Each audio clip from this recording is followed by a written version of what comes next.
It is my honor to introduce Aisha Fukushima, who is a singer, public speaker, educator, writer, and self-proclaimed rap activist, aka Raptivist.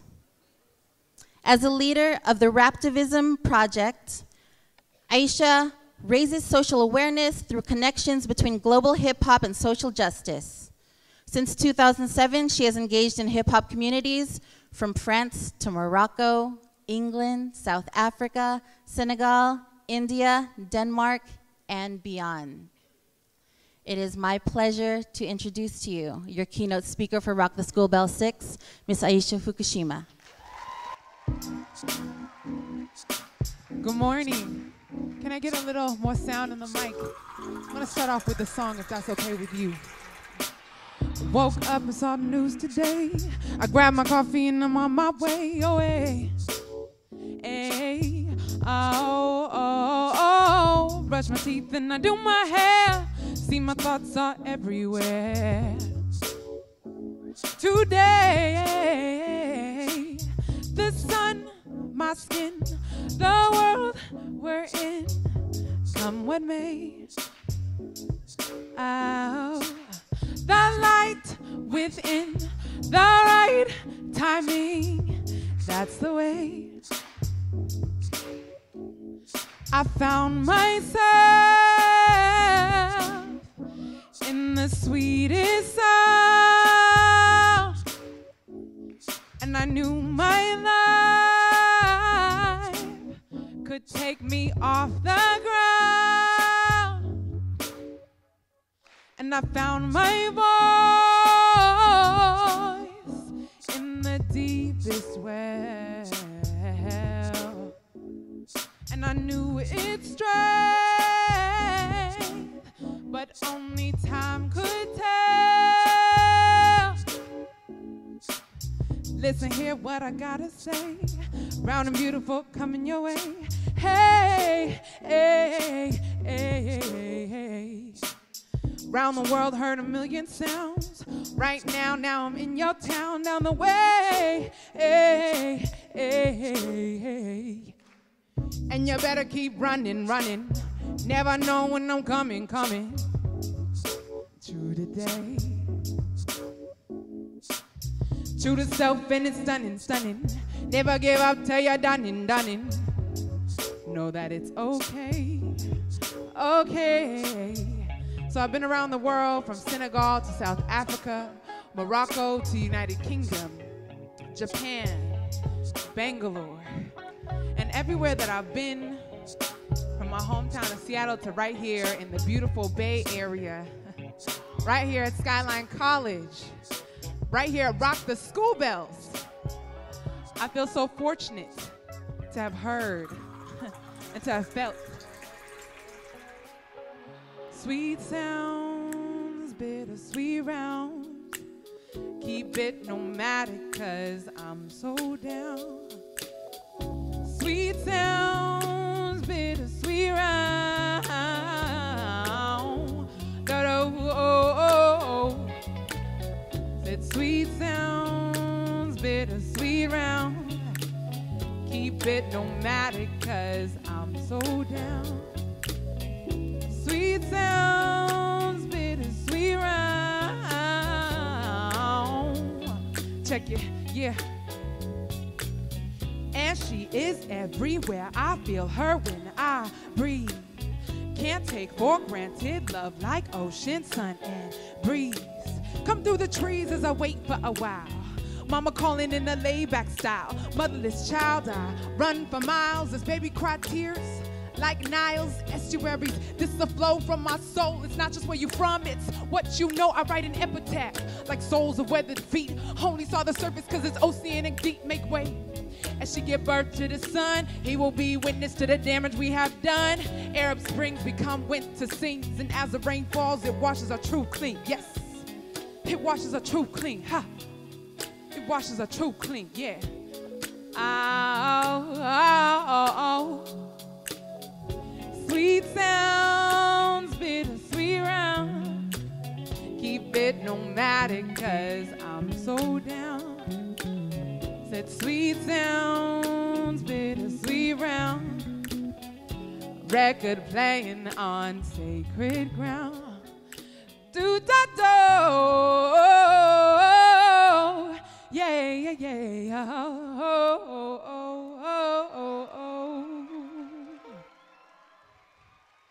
Merci. Arigato gozaimasu. Jaijif. Gracias. Sheisheni. So it's such a pleasure to be here this morning. Are y'all awake? Yeah, cool. When I say hip, y'all say hop. Hip, hip. When I say can't stop, y'all say won't stop. Can't stop, can't stop. Ah, now I feel your presence in the room. It's lovely. It's a lovely thing. So first, I want to start off this morning talking a little bit about where I'm coming from. So I grew up in Seattle. I was born in Seattle, Washington. But I grew up between Seattle, Washington, and Yokohama, Japan. So at a young age, I understood that home is not necessarily a place, but something that resides within you.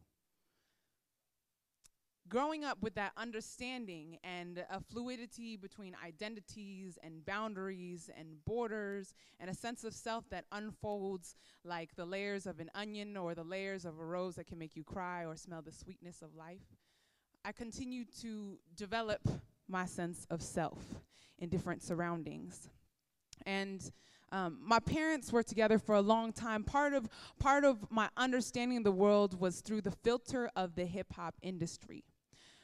While my parents were running a business, a booking industry business, bringing artists, the likes of James Brown, Snoop Dogg, a lot of different artists to Japan to perform. And I grew up behind the scenes of that, in the boardrooms of those meetings, of how they debated and put together tour schedules and figured out how and who had their passport and what visas they needed to be able to make that performance happen. What venue would that take place in?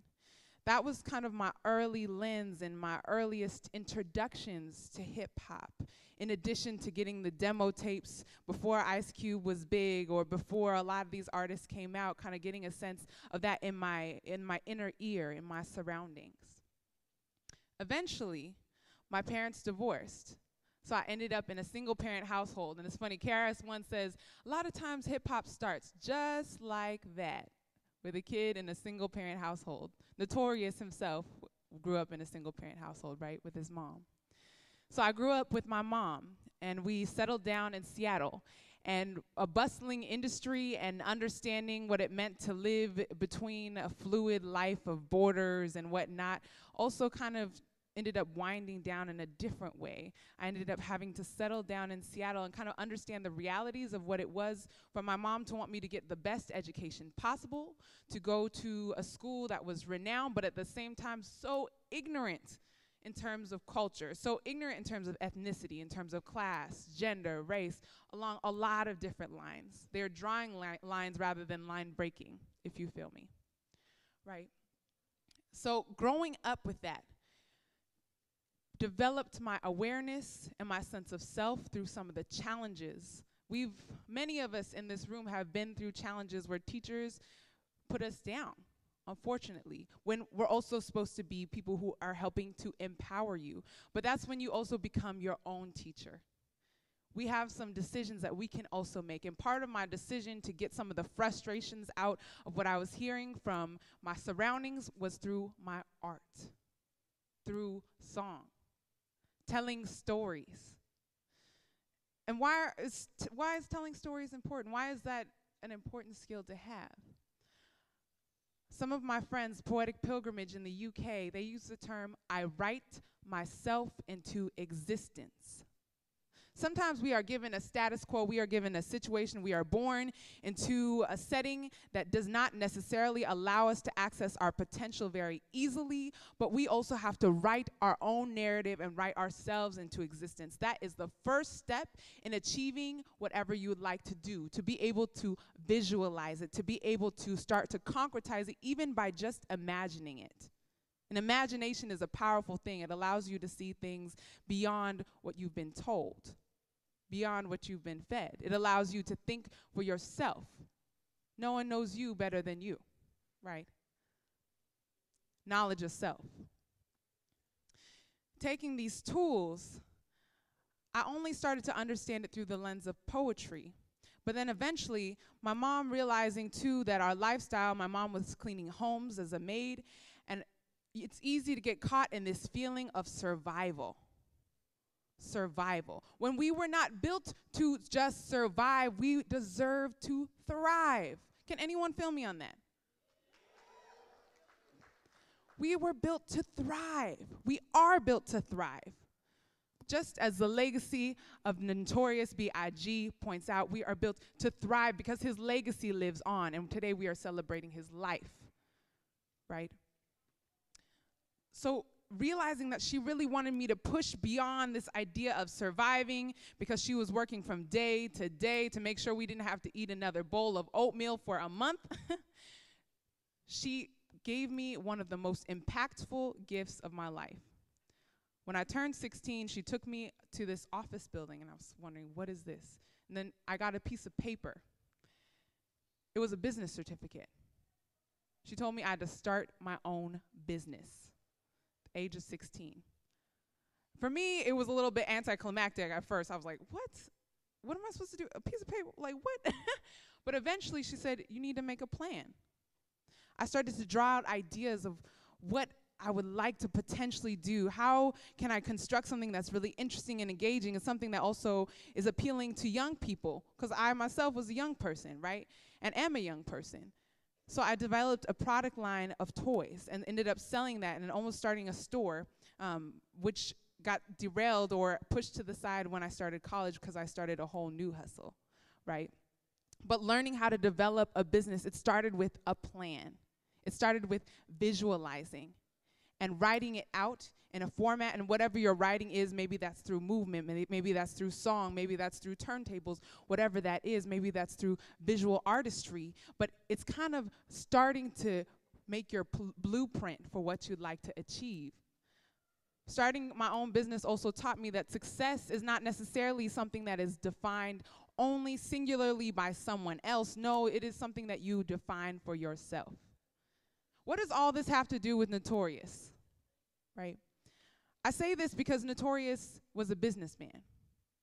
He was a visionary. He was a dreamer. One of my favorite MCs out of the UK, he says that some people, or most people, see things, and his name's Low Key. He said most people see things and they ask, why? Why are they there? Dreamers see things that aren't there and ask, why not? Biggie started off with very little, and sometimes we use the phrase making something out of nothing, but he realized his intellectual resource that allowed him to cultivate a legacy, a voice that bleeds over pipes and tracks and beats and resounds around the world from Palestine to Pakistan, from Japan to Jamaica. He realized that he had something, a message to share the world that could echo and reverb all across the seas, all across the boundaries, the borders. And in this sense, I look at a verse. I love the way that a brother, Kalima Pryforce, broke down this Biggie verse recently at an event in Oakland. He said, it was all a dream, right? What song is this? Juicy. It was all a dream. I used to read Word Up magazine. Salt and Pepper and Heavy D up in the limousine. Hanging pictures on my wall. Every Saturday, Rap Attack, Mr. Magic, Molly Mall. Right? It was all a dream. He started with a vision. I used to read Word Up magazine. Salt and Pepper and Heavy D up in the limousine. He's studying up on his craft. He's perceiving what he would like to achieve and getting information, staying up to date on that. Right? Putting pictures on my wall. He is making a vision board, creating a plan. These are tools and resources that I used even in my path to college. Realizing that what was in my pockets, maybe couldn't afford the education that I knew that I deserved, but I didn't necessarily let the price tag stop me. Instead of stopping at that and saying, oh, this is impossible, or saying, oh, I don't know if I'm worth, or if I have the material that will allow me to do this. No, I just made a plan, right? And part of what earned and allowed me to enter that college education were the essays. Writing something out and creating something from your stories. It creates a whole reality that eventually funded my whole education. This is powerful. These are our stories, our ability to communicate our truths. That's the central tenet. That's one of the biggest things in the parts of hip-hop that makes hip-hop so relevant locally and globally. You feel me?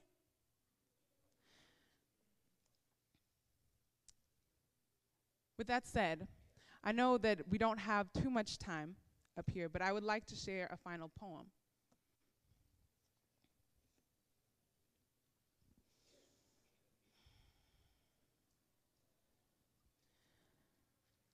And the land of the free and the home of the. How can this be the home of the brave when so many people live in fear?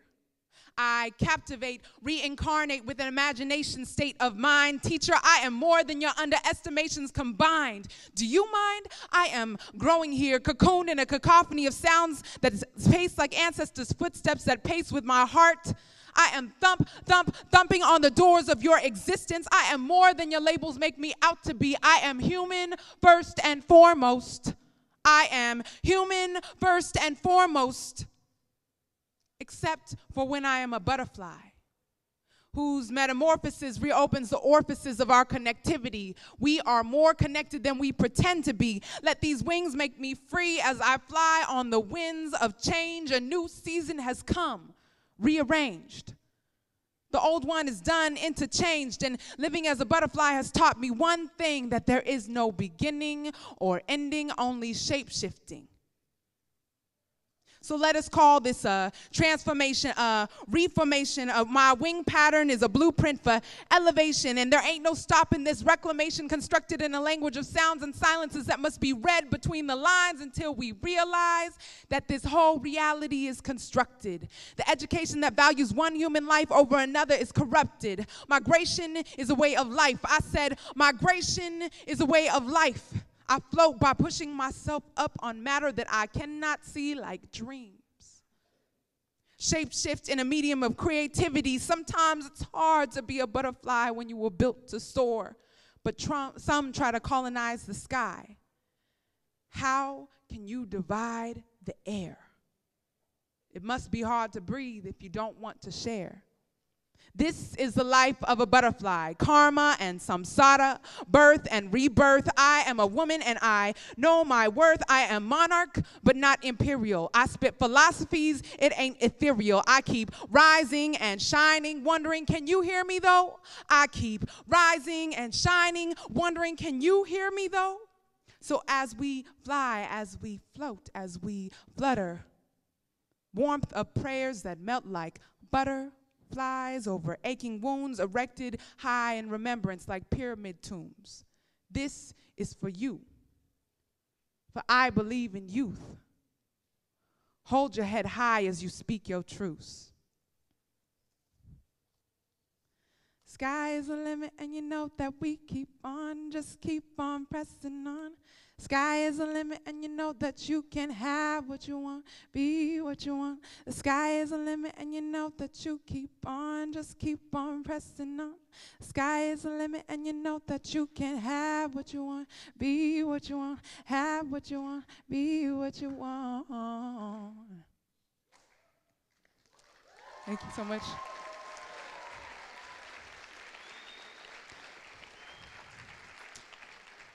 So I forgot to mention one thing, that this global raptivism work that I did, it started with a dream as well. It started with that vision. And it was created through this love of hip-hop and a sense of truth that I found echoes globally in hip-hop about our stories and where we come from, and something that ties us together, a global consciousness, because the stuff we're going through here, let me tell you, is not only going on here, it's going on around the world. And it was through creating a plan, applying for fellowships, applying for grants that made it possible from the stories and the passion that I felt, the vision that I knew in my heart, created a whole new opportunity. So I hope that you not only reach for the sky, but you rewrite your narrative, because we don't just write verses, we write universes. Thank you.